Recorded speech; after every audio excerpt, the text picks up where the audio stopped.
이 세상에 태어난 사람은 누구나 한 번쯤은 자신에게 묻습니다.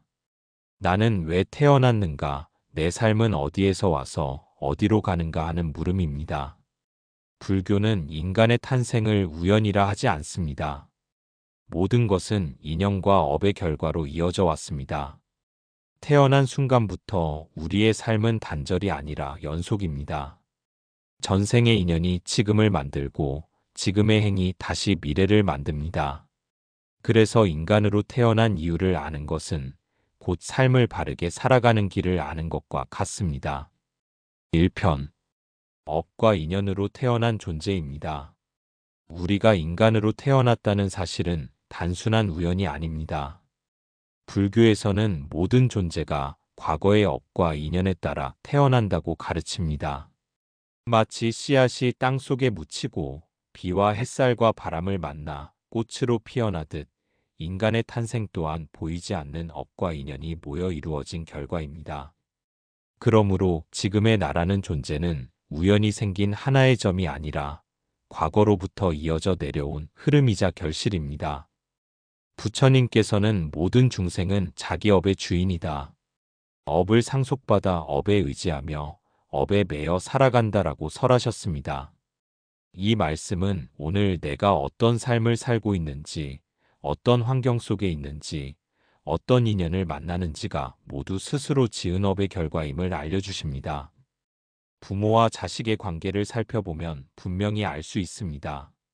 어떤 자식은 부모에게 효를 다하며 은혜를 갚으려 하고 또 어떤 자식은 끝없는 갈등 속에서 부모와 등을 치고 살아갑니다. 이것은 단순히 성격 차이만이 아니라 전생에 맺어온 인연이 지금의 삶으로 이어진 것입니다. 전생에 부모를 공경하고 보살핀 이는 다시 부모를 만날 때 효심으로 다가가고 전생의 원한과 갈등을 남긴 이는 다시 부모로 태어나 어려운 관계로 만나는 것입니다.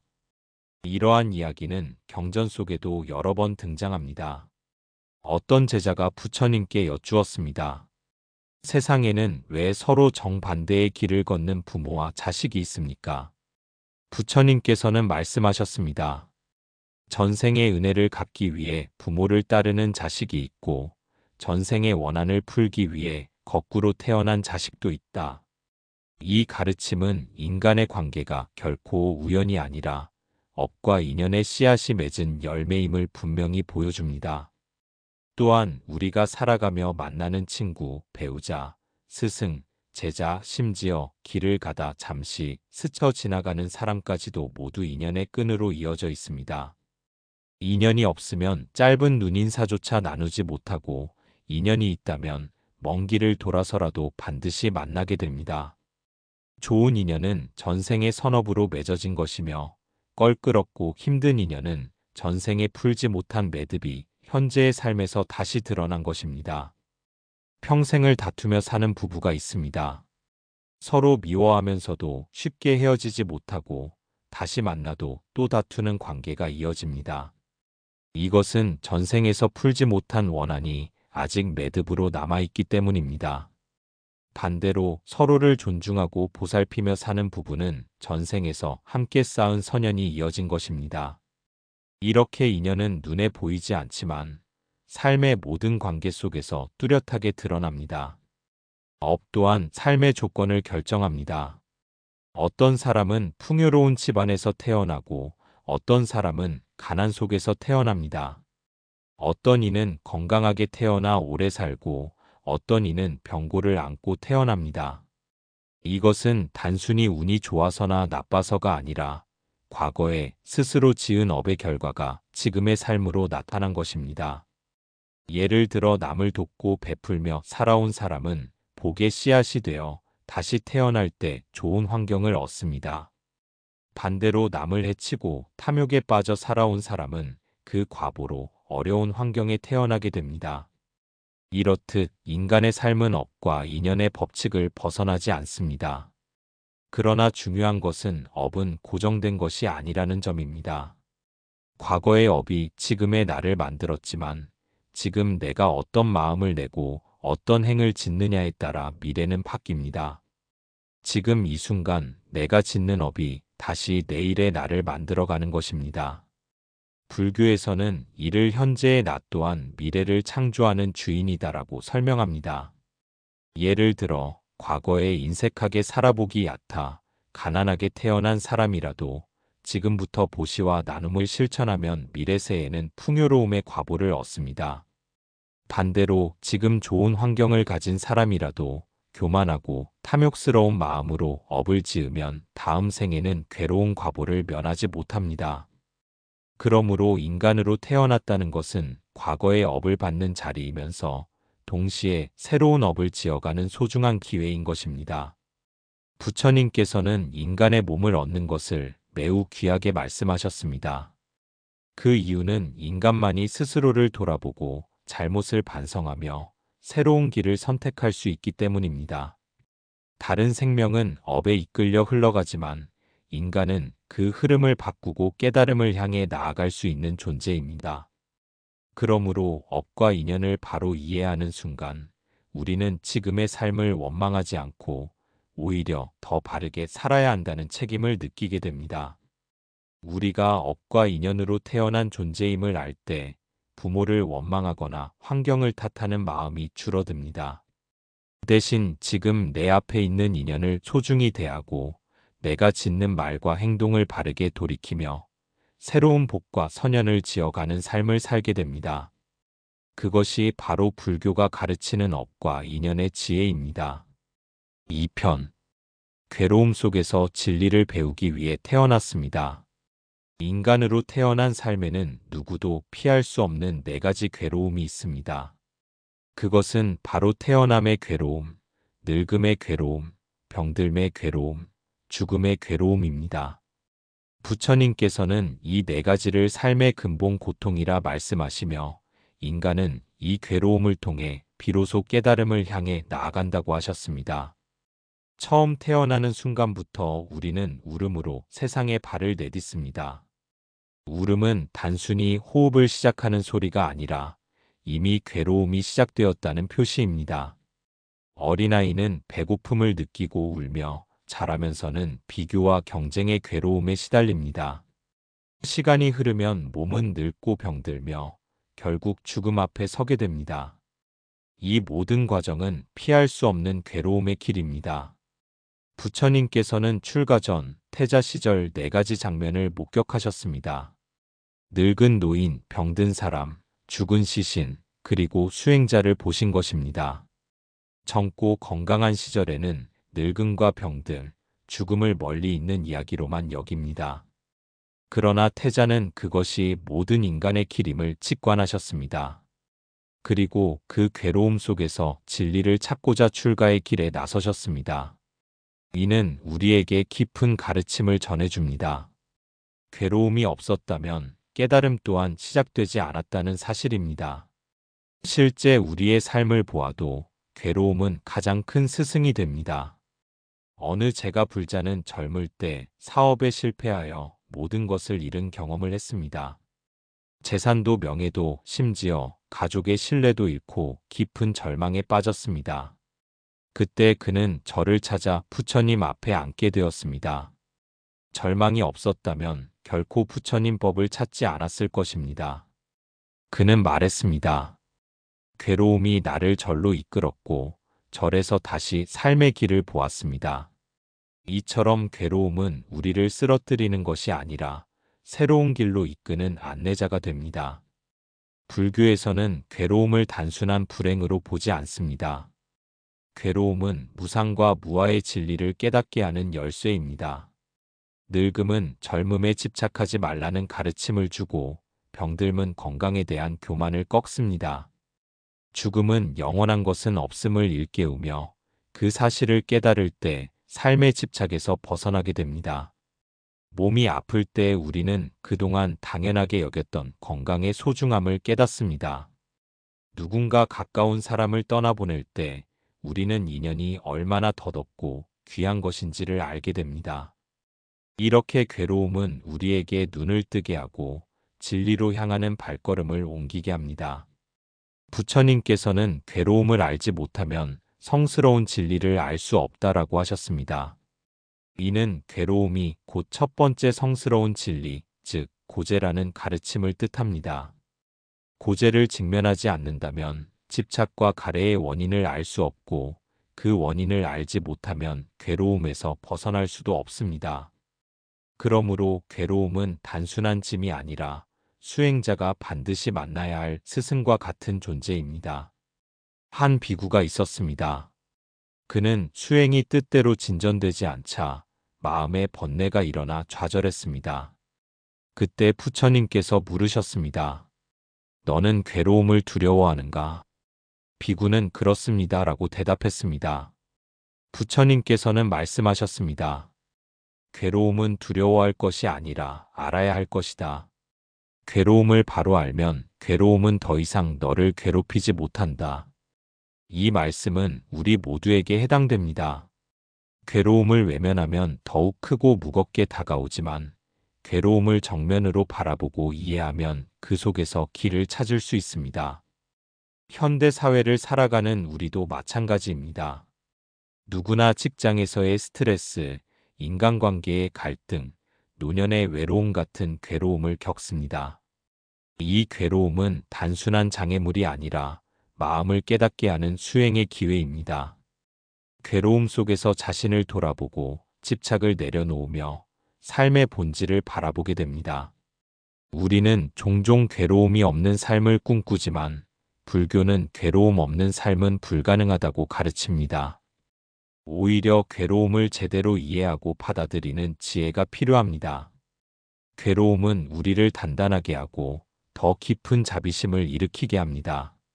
내가 아파 보아야 다른 이의 아픔을 이해할 수 있고 내가 잃어보아야 다른 이의 상실을 위로할 수 있습니다. 결국 인간으로 태어난 이유 중 하나는 바로 이 괴로움을 배우고 그 속에서 진리의 길을 찾기 위함입니다. 괴로움이 없다면 배움도 없고 배움이 없다면 깨달음도 없습니다. 그러므로 괴로움은 결코 헛된 것이 아니며 우리를 진리로 인도하는 귀한 길잡이입니다. 3편 복을 짓고 빚을 갚기 위해 태어났습니다.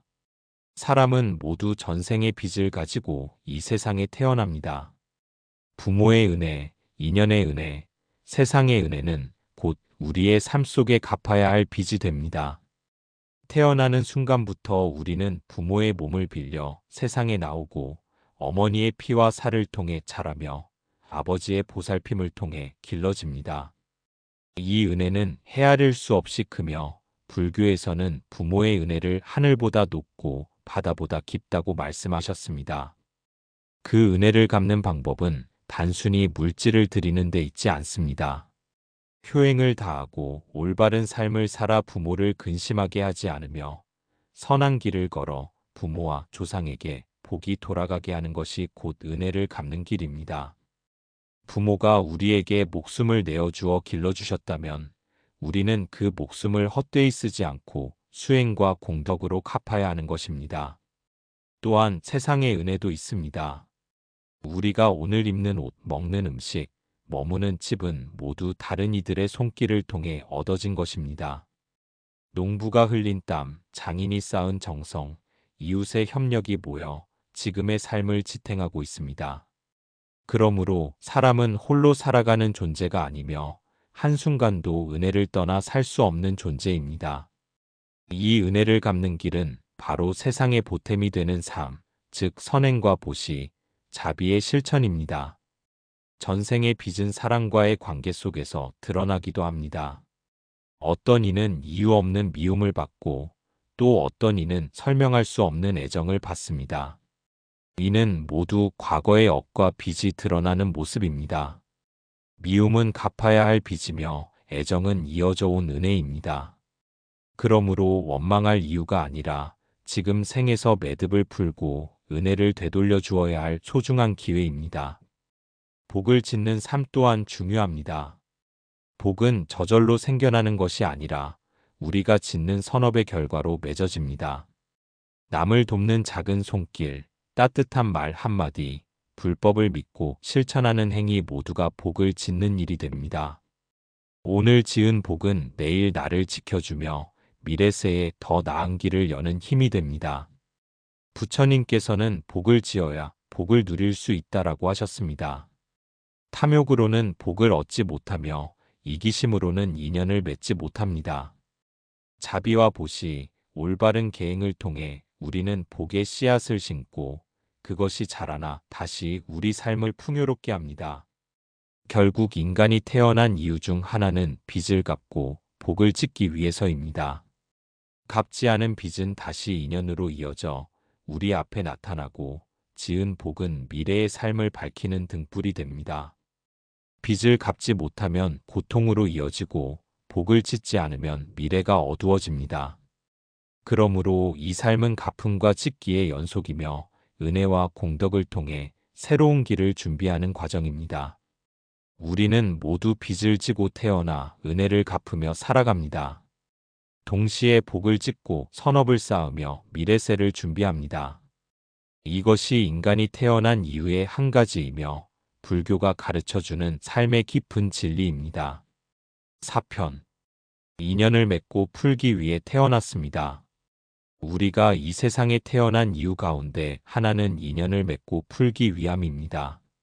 인간의 삶은 단순히 개인의 여정이 아니라 수많은 인연이 얽히고 이어지는 그물망과 같습니다.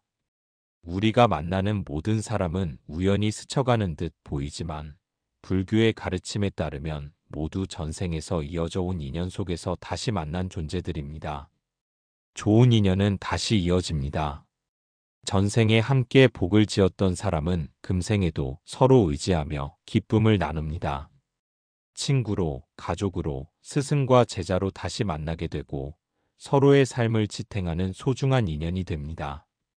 때로는 낯선 사람에게서도 설명할 수 없는 친근함을 느낄 때가 있는데 이는 과거세에서 이미 이어져 온 인연이 오늘의 만남으로 다시 드러난 것입니다. 악연 또한 반드시 다시 나타납니다. 이유 없이 원망하거나 괴롭히는 사람이 곁에 있는 경우가 있습니다. 이는 과거의 업보와 악연이 아직 풀리지 않았음을 보여줍니다. 불교에서는 악연을 피하려 하지 말고 그 속에서 참을인의 공덕을 닦으라고 가르칩니다. 미움으로 맺어진 인연은 용서와 자비로 풀어야 하며 원한으로 맺어진 인연은 이해와 참회로 녹여야 합니다. 그렇게 하지 않으면 같은 인연은 다음 생에서도 계속 이어지고 고통의 매듭은 더 단단해집니다. 부처님께서는 원한은 원한으로 갚아 없어지지 않고 자비로서만 사라진다라고 말씀하셨습니다. 우리가 인연을 풀어야 하는 이유는 바로 여기에 있습니다. 미움은 미움을 낳고 탐욕은 탐욕을 낳으며 어두운 업은 또 다른 어두운 업을 부릅니다. 그러나 자비와 보시는 인연의 매듭을 풀어주고 새로운 선연을 맺게 합니다. 가족 또한 인연의 소산입니다. 부모와 자식의 관계는 가장 깊은 인연이며 때로는 전생의 은혜와 빚이 얽혀 나타납니다. 효도해야 할 이유도 사랑해야 할 이유도 모두 이 인연에 있습니다. 형제자매와 부부의 인연 또한 전생의 업보가 오늘의 관계로 맺어진 것이며 서로에게 주어진 역할은 인연을 풀고 또 새로운 인연을 이어가기 위함입니다. 우리의 삶은 인연의 매듭을 풀고 새로운 인연을 맺으며 완성되어 갑니다. 누군가를 미워하며 떠난다면 그 인연은 또 다른 삶에서 다시 이어집니다. 그러나 이해와 자비로 관계를 정리한다면 그 인연은 맑고 깨끗하게 정화됩니다. 그러므로 인간으로 태어난 이유 중 하나는 바로 이 인연의 과제를 풀어내는 데 있습니다. 결국 인연은 삶을 괴롭게도 행복하게도 만듭니다. 인연을 맺는 것은 선택이 아니라 필연이며 그것을 어떻게 풀고 이어가느냐가 곧 우리의 수행이 됩니다. 좋은 인연은 지켜야 하고 악연은 풀어야 하며 모든 인연은 결국 깨달음으로 향하는 길 위에서 의미를 갖습니다. 이처럼 인간은 인연을 맺고 풀기 위해 태어났습니다. 이 인연의 그물을 올바르게 다루는 것이 곧 불자로서의 삶이며 자비와 지혜의 실천입니다. 5편. 깨달음을 향해 나아가기 위해 태어났습니다. 인간의 삶에는 수많은 이유와 과제가 있지만 그 모든 것을 꿰뚫는 가장 깊은 목적은 바로 깨달음을 향해 나아가는 데 있습니다. 부처님께서는 인간으로 태어남이 얼마나 귀한 기회인지를 자주 말씀하셨습니다. 어느 바다 위에 구멍난 널빤지가 떠 있고 눈먼 거북이 100년에 한 번 바다 위로 올라와 숨을 쉬려 할 때 그 널빤지 구멍에 머리를 끼우는 것보다 인간 몸을 얻는 것이 더 어렵다라고 하셨습니다. 그만큼 인간의 몸은 얻기 어렵고 얻은 이상 허망하게 흘려보낼 수 없는 귀한 도구입니다. 왜 인간으로 태어난 몸이 귀한가 하면 인간만이 괴로움을 자각하고 진리를 배우고 수행의 길을 걸을 수 있기 때문입니다. 천상의 존재는 즐거움이 커서 도리어 수행의 필요성을 느끼지 못하고 축생은 무지와 업에 가려 수행할 힘을 갖기 어렵습니다. 오직 인간만이 괴로움과 즐거움의 두 세계를 모두 경험하면서 그 속에서 진리를 구할 수 있는 존재입니다. 괴로움은 인간을 좌절시키는 것이 아니라 오히려 깨달음을 향한 길을 열어줍니다. 늙음의 괴로움, 병들음의 괴로움, 죽음의 괴로움은 피할 수 없는 사실이지만 그 괴로움이 무상을 일깨우고 집착을 놓게 하며 부처님의 가르침에 귀의하게 만듭니다. 인간은 그 길 위에서 업을 알고 인연을 풀며 복을 짓고 은혜를 갚으면서 결국 궁극적인 자유를 향해 나아가게 됩니다. 깨달음은 먼 이야기가 아닙니다. 작은 인연 속에서 자비를 베풀고 작은 탐심을 놓으며 원망 대신 감사로 마음을 바꿀 때 이미 깨달음의 씨앗은 자라고 있습니다. 부처님께서는 한 생각의 자비가 천년의 업을 녹인다라고 하셨습니다. 이 말은 우리가 지금 이 자리에서 어떤 마음을 내느냐가 곧 깨달음으로 향하는 발걸음이 된다는 뜻입니다. 그러므로 인간으로 태어난 이유는 결국 깨달음을 향한 여정을 완성하기 위해서입니다. 인간의 몸은 도구이고 괴로움은 스승이며 인연은 길잡이입니다. 이 모든 것이 모여 우리를 한 걸음씩 해탈과 열반으로 이끌어줍니다. 인간은 결코 우연히 태어난 존재가 아닙니다. 과거의 업과 인연이 모여 오늘의 몸을 얻었고 괴로움 속에서 진리를 배우며 은혜를 갖고 복을 지으며 인연을 맺고 풀어가면서 마침내 깨달음을 향해 나아가기 위해 태어났습니다. 이것이 불교가 전하는 인간 탄생의 깊은 이유입니다. 이 삶이 허망하게 흘러가지 않도록 우리가 받은 이 귀한 몸을 지혜롭게 쓰며 복과 인연을 가꾸고 무엇보다 깨달음으로 향하는 길을 걸어야 합니다. 그것이 바로 불자로서 인간답게 태어난 삶을 빛나게 하는 길입니다.